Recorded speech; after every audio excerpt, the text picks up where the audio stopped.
Hello, everyone. Hope you had a fantastic holiday break. Welcome back. So, this is our first summer abroad info session in 2026, and we will be focused on the Beijing program in China. I will start session with land acknowledgement. We wish to acknowledge this land on which the University of Toronto operates. For thousands of years, it has been the traditional land of the Huron-Wendat, the Seneca, and the Mississaugas of the Credit. Today, this meeting place is still home to many indigenous people from across Turtle Island, and we are grateful to have the opportunity to work on this land. And I give you a quick introduction on the panelists. So I'm Selena.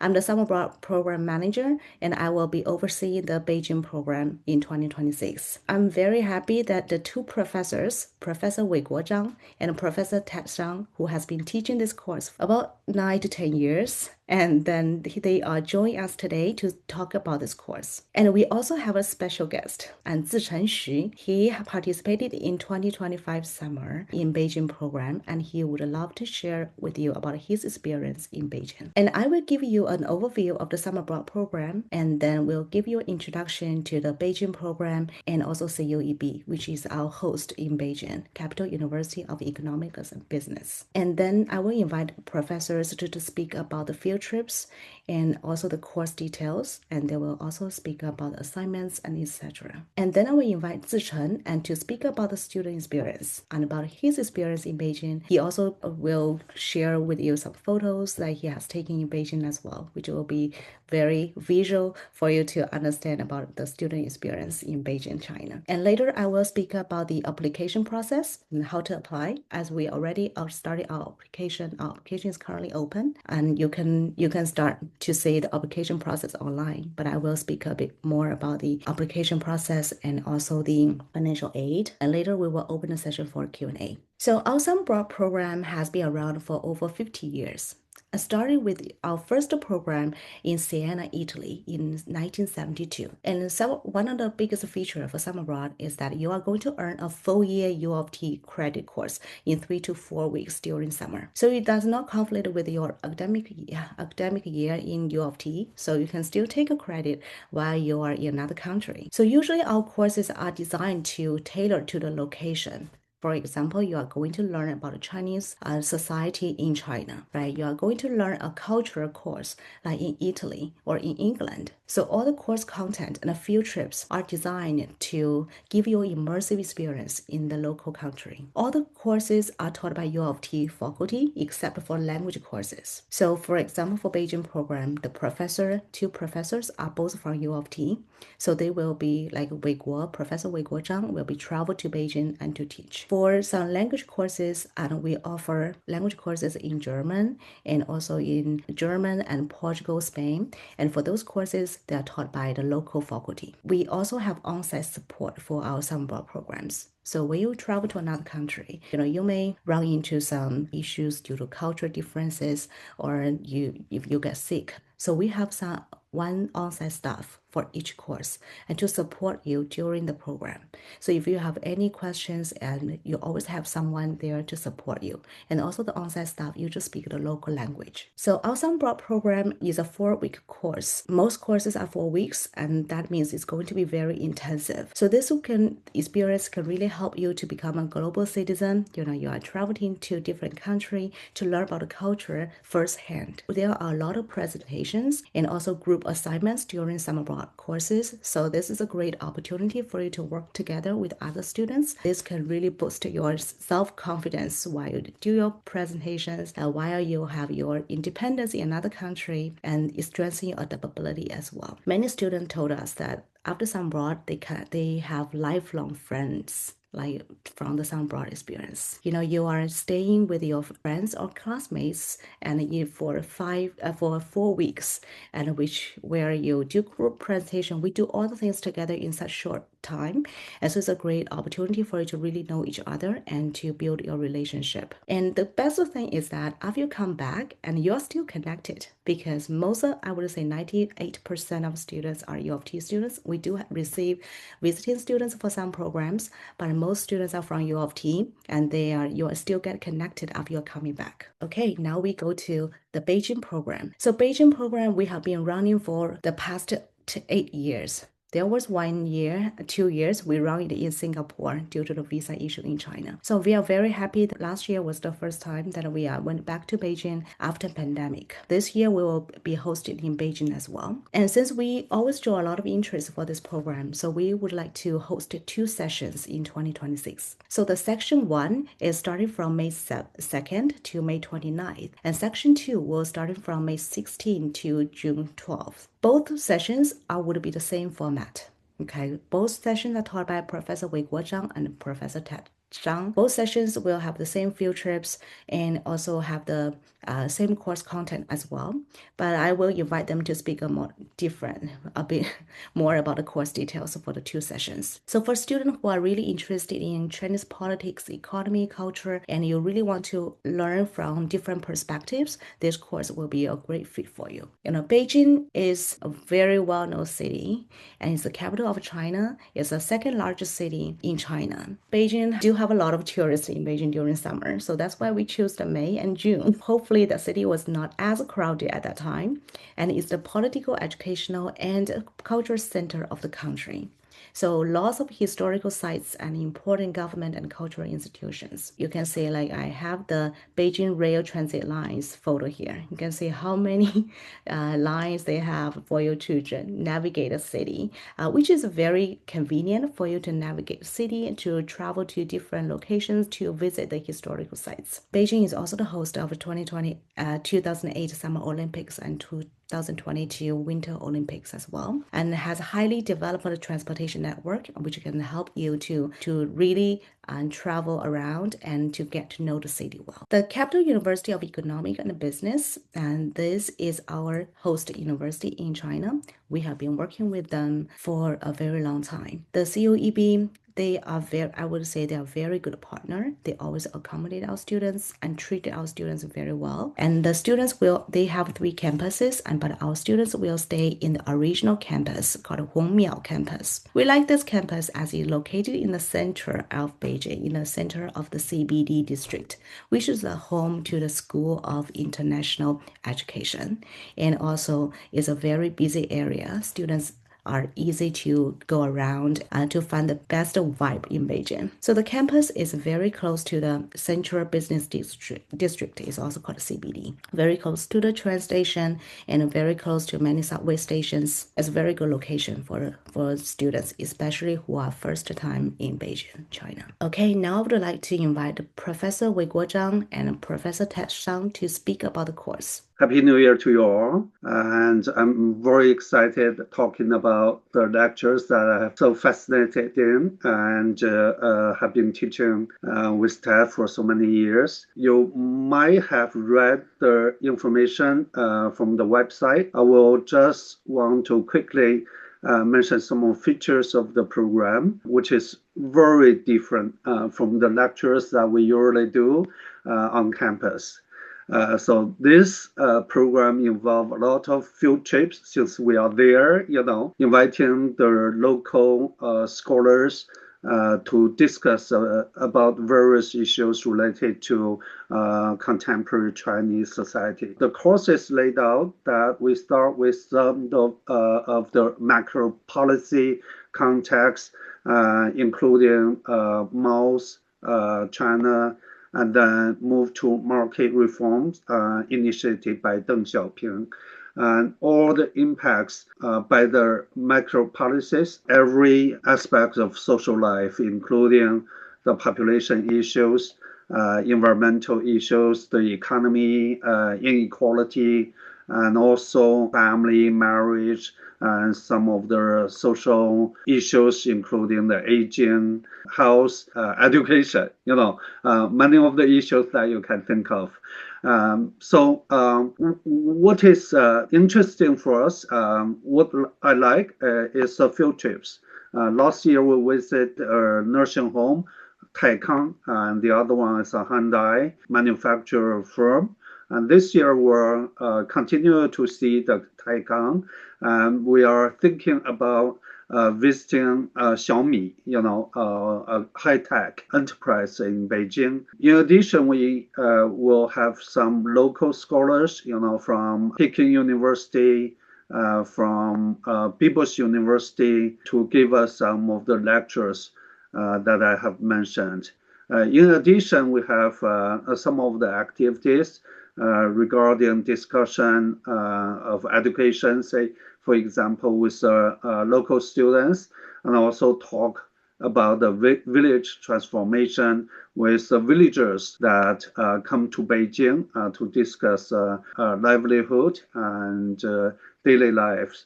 And this is, a very interesting kind of program, and the students are very enthusiastic to participate.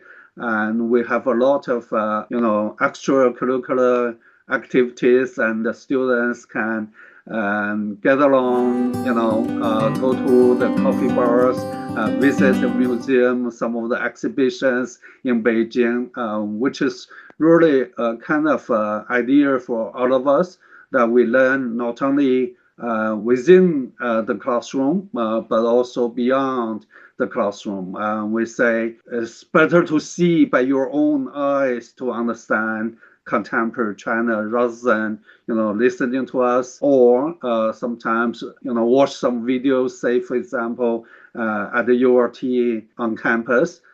Here you can go subway, take a bus, taxi, and visit many of the places, and trying to write about what you observe as well. So we have some journals, assignments for you to write, and also group participation, the group presentation.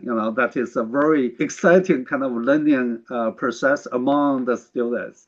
So the student can choose various topics and discuss together, prepare for the presentations and trying to learn from each other as well. So there are a lot of exciting stuff, and I look forward actually to two sessions this year, which is double excitement for us to do. Hopefully everything is going well. So hope you enjoy and learn from this course as well. So I want Ted to add anything that I missed. No, you haven't missed anything, but I just want to echo Wei Guo's comments. I think one is that when you're actually inside, you're like living there in China, you're hearing the sound, the buzz of the city, you're smelling the place almost, and you will be using local services.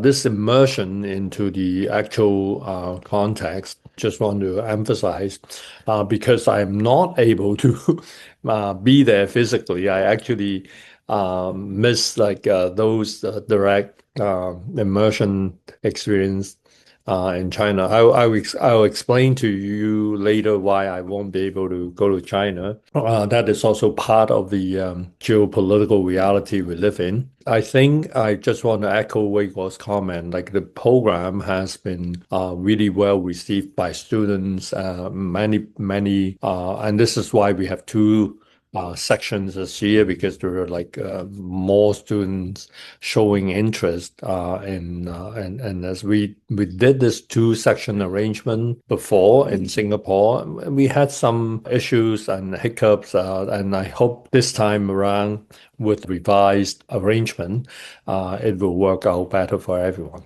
I just want to say one thing, personal story about a student who did the summer abroad program with us during COVID, who was not there in China, but she has moved on and completed, after completing her undergrad here. This is a student who moved on and did her graduate studies at Oxford, still carrying the same interests that she developed during the summer abroad program. And now she's back in Canada and McGill to pursue her PhD. She just got in touch with me 2 days ago. And that is a very encouraging story. I have tons of stories like that to share with you. Some of the people who were on the summer abroad program before are now working on my research and development team. Actually, two of them who are heading up my AI-powered online course production projects were former summer abroad program participants. So that shows you how important this is to me as well. It is an ultra valuable opportunity for me to meet with like talented undergrads, share my work with them, get them interested in my work as well. And very often it will lead to a long-term collaboration. Thank you very much, Ted and Wei Guo, and that's a very good introduction to the course. As Wei Guo mentioned, we do have many program activities built in the course. So all those activities are cultural related and also course content related.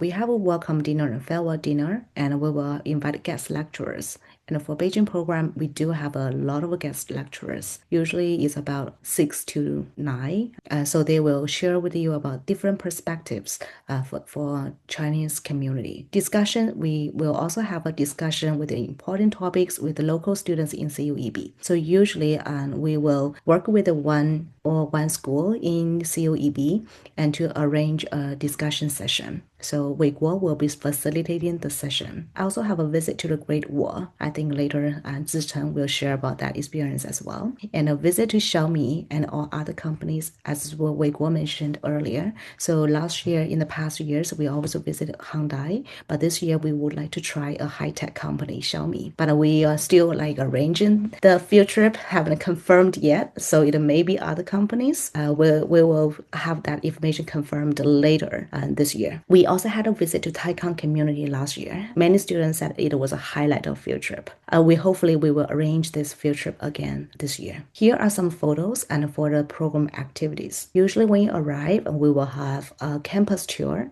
and the on-site staff will give you orientation and also campus tour on Sunday. And then you will go around campus and to know about the COEB, and later at night we will have a welcome dinner. And for the program activities, we'll have a visit to a company, and so this year will be Xiaomi or other companies. This is like a discussion with the COEB students. That year we worked with the School of Economics in COEB. And program activities, and we have different guest lecturers who will come to our class and to speak with our students. This is when Ted still travel. So at that time we also traveled to Tianjin, and we visited Hertung nursing home. So I'm hoping to get some photos for Taikang community as well later. But I'm happy that time Ted was traveling at the time as well. So Wei Guo will be taking students to a nursing home in Beijing in 2026. So this is the visit to the Great Wall of China. After I speak about the accommodations, I will invite Zicheng and to share about his experience. Maybe he can share some experience in the accommodation as well. So for accommodation, and while our students will be staying in the International Student Residence at Hongmiao campus in COEB. I would say not expecting the level accommodation as good as U of T. When you are traveling to different countries, and there's always some differences, right? So embrace the difference and to experience and what the local students are. So it will be a double occupancy this year. Last year, it will be maybe a little bit different, but this year students will be staying in a double room.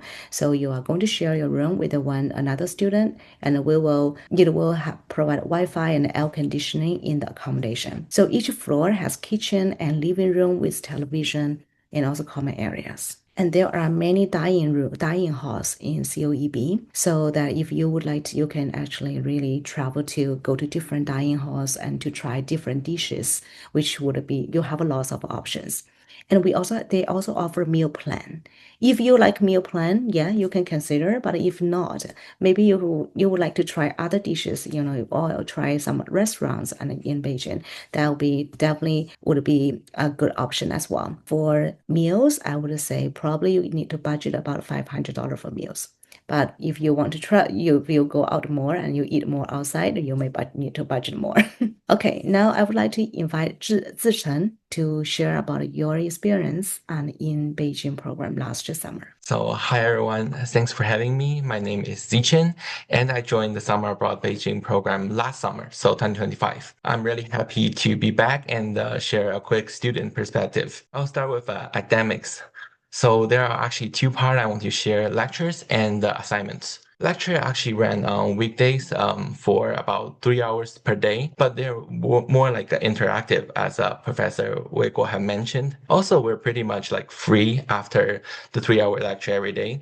So like, although it's a one full credit course in a month, the course load is not like super heavy. And for every day's lecture, the professor usually first introduce one theme. For example, like aging, gender, or religion. Then we like hear from guest speakers combined with Q&A and group discussion. It genuinely feels more like a seminar where you like constantly connect ideas to real examples. One of the highlight was definitely the course design.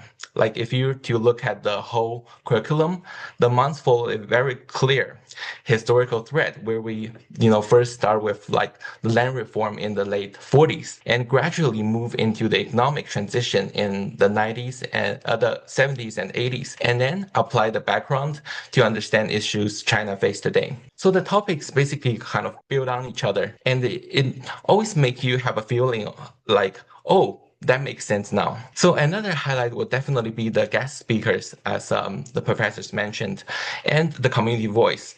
For example, like I recall during the land reform topic, we have villagers and village leaders connected to Professor Wei Guo's previous research. An interesting detail is that many villagers actually spoke in strong local dialect, which made it feel like very firsthand, almost like you're doing a mini field interview in the classroom. I still remember one village representative even like bowed to us after we applaud for his sharing. So overall, I think this kind of very grounded perspective is very both precious and very engaging. For assignments, we had 3 journals, one group presentation, and one large research essay. Personally, I love the journals the most because we could choose like our own topic from like what we learned during the week. So like per week, they're usually due like at the end of the week. I'm not sure if it's the same for this year because we also have one field trip every week. So you can like connect with what you saw and also bring in your own life experience, what you have seen in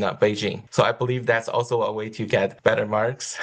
And for example, one of my journal I remember was about women and generals in China. So I reflected in one of the guest lecture on collective woman action in China and also connected to a story from my own grandmother. So like in 1980s, when my grandfather wanted to buy a washing machine, she opposed by saying, well, I'm the washing machine, so don't waste the money. And I used that line to reflect on the unpaid labor and the gendered expectation in many Chinese families. So when I actually like read the final like the journal to my grandmother, she was genuinely touched, which means a lot to me. Now let's talk about the fun part, field trips. So we usually have one field trips every weekend. We have 3 in total, every time to a completely different place. Feels like traveling, but with some like study tour vibe. The trips often matched with what we learned in that week, more or less. For example, the Great Wall. So, when we climb all the way up from the bottom to the top of the Great Wall, and we stand on the Great Wall with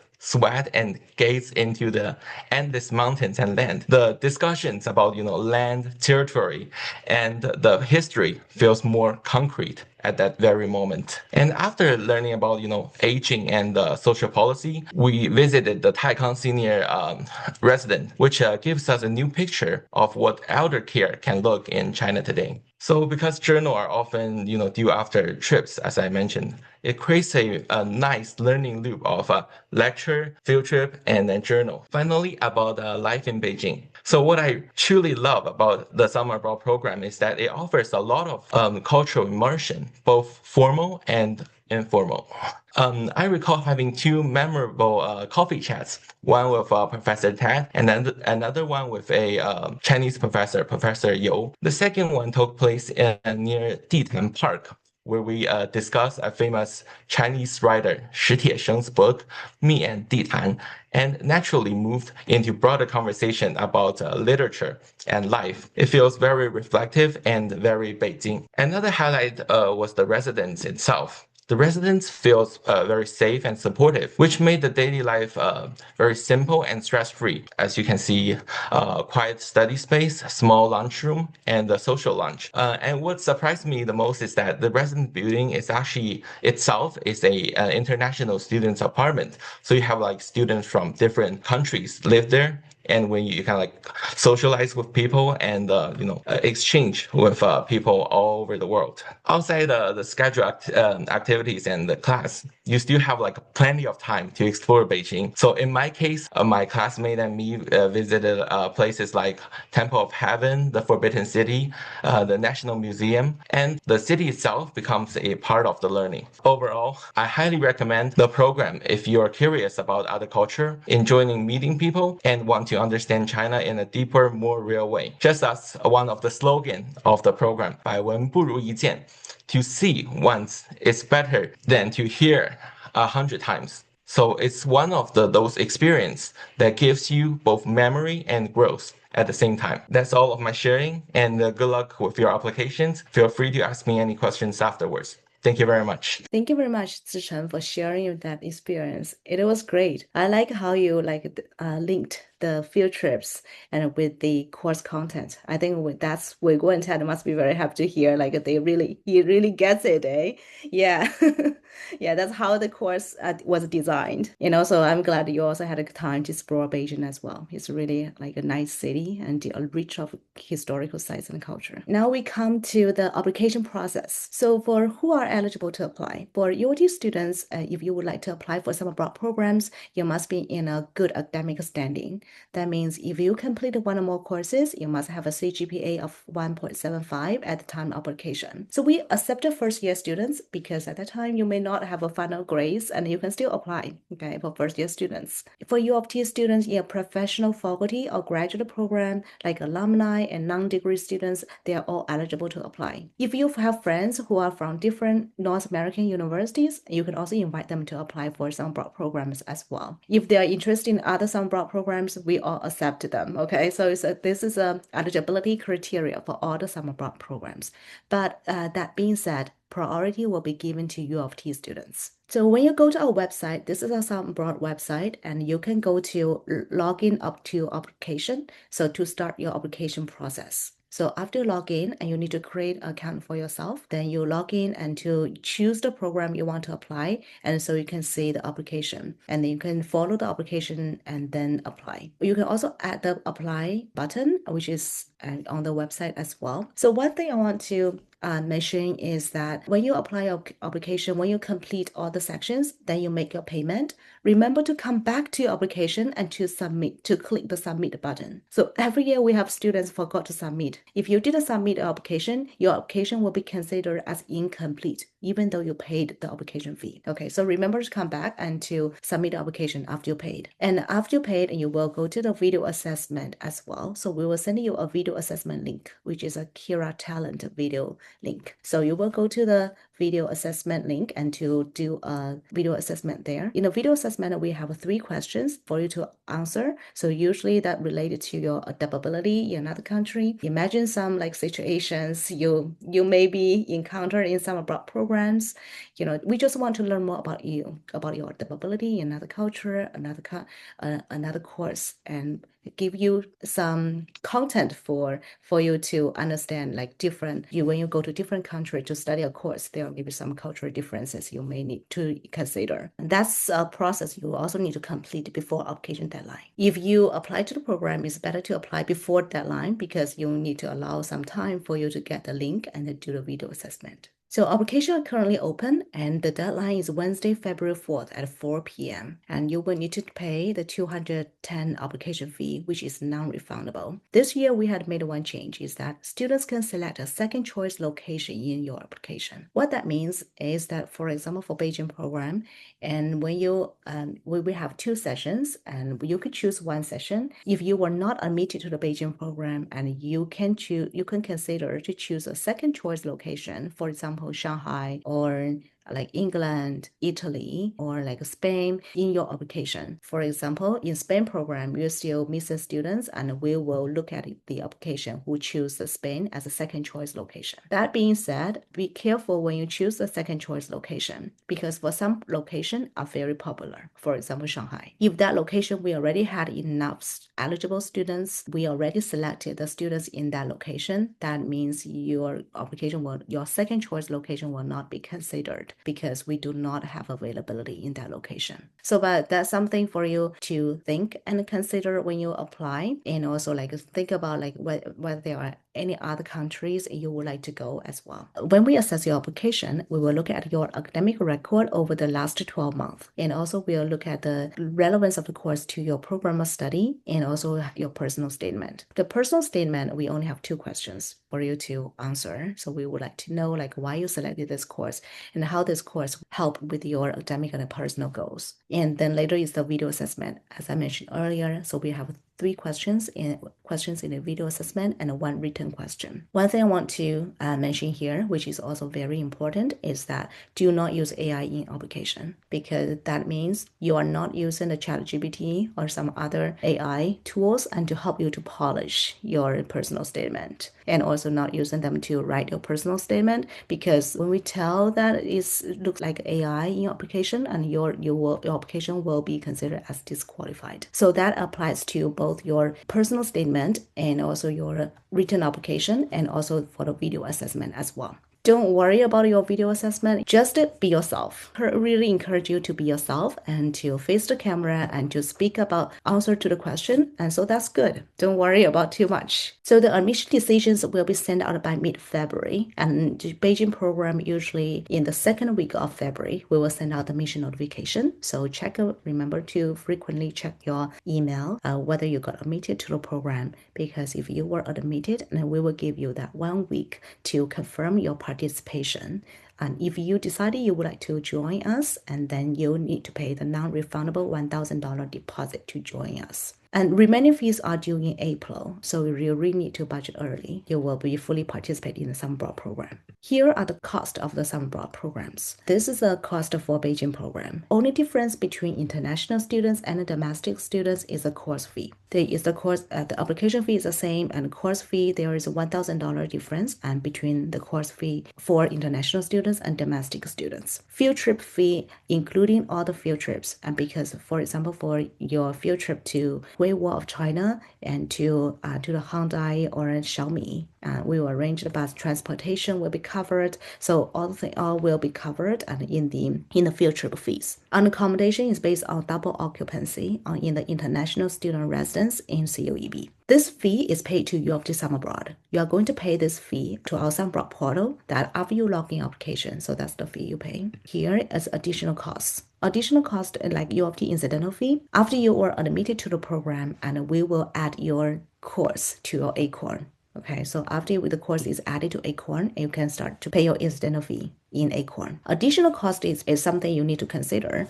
Your airfare, if you buy early, you usually get a better rate, and meals and estimate and local transportation as well. So those are some additional costs that you need to consider when you travel to Beijing. We also offer a Woodsworth College Administered Awards, also considered as a Summer Abroad Awards, divided into needs-based award, and which is embedded in the application. After you complete the awards application, then you will be considered for a Summer Abroad Award. You don't have to select which award you want to apply to, and we will consider for the award which is most suitable in your case. So the funding is only available to domestic students and based on financial need. Awards amount is usually vary based on the demonstrated financial need and destination. If you were selected for an award, the amount will be applied towards your cost of your program. So for example, if you receive $2,000, so the total cost is $6,000, so that you can see the $2,000 deduction in your Summer Abroad fees. We also have Summer Abroad EDI award. You don't have to apply separately. You just still need to apply to Summer Abroad award. We will be considering your application for any award like in Summer Abroad. If you are interested in applying for award and you are eligible, and this is eligibility criteria for awards application. CGPA is a required at least 2.25, and also you need to complete at least 4 credits, U of T credits by December 2025. And you also need to have documented financial need, demonstrate your financial need. For students who are interested in go to Summer Abroad, start budgeting now. Check with your registrar's office, like Faculty of Arts and Science and other departments for possible awards and bursaries. And for students from Victorian College, you have the Study Abroad Award and St. Michael's College and some other colleges, they also offer awards. Really be sure to look around to see if there's any awards applicable to your case. And also some abroad courses are eligible for OSAP because they are all U of T courses. If you are currently on OSAP, you can just apply for summer extension. But you need to know that some OSAP funds will not released until the start of the program. Another award you can consider is the CIE award. It's called International Experience IE Award Plus. Maximum is 8,000 in 2 years. Probably you also need to demonstrate your financial need, but you check with the website to see the eligibility criteria. So this IE Plus award is open to domestic and international students. The other award you can consider is Dr. David Chu Scholarship in Asia Pacific Studies. This award is not offered from us, but you can go to the website to check the eligibility criteria and also application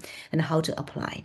They also have an application deadline, so check there and to see when is the deadline for the application. We will also be hosting How to Finance Your Summer Abroad webinar on January 8th at 2 p.m. So if you are interested to learn more about how to finance your summer abroad, and we also have a OSAP officer come in to speak about the OSAP application as well. So for students who are interested, you can register and go to the session. We listed all the awards under the financial aid on our website. So go to financial aid on our website. You can check all the awards and additional awards, list of summer abroad awards and additional awards. And also you can check award recipients, and sometimes they really give you some very good tips for how to get an award. For students who are going to China and Canadian students who need a visa for China, students from other countries, please check your embassy to see if you need a visa for China. Students are responsible for arranging your own visa, and we will provide you some supporting documents. That's like your visa, we call it the visa letter, and we highly recommend you to apply in Toronto if possible, because if you apply in other countries, they may require additional documents that we may not be able to provide. Really, you need to apply early, and if you receive the admission and you know you need a visa for China, so start to booking your appointment and then start your visa application process, because sometimes it may take longer due to some different reasons. You want to make sure that you can get your visa in time. And when you review your travel, health, and flight insurance, just also make sure to review the terms and conditions. Make sure that your benefits are protected. Our summer abroad, we also offer EDIA resources. We really support students to go to different countries who have EDIA needs. So for students who have disabilities or some other accessibility needs, and you please talk to your accessibility advisor, and you can also book an appointment with our EDIA coordinator as well. So we have an EDIA and accessibility section in our Summer Abroad website, and you can go there to check out the resources available to you. And we also have site-specific EDIA resources.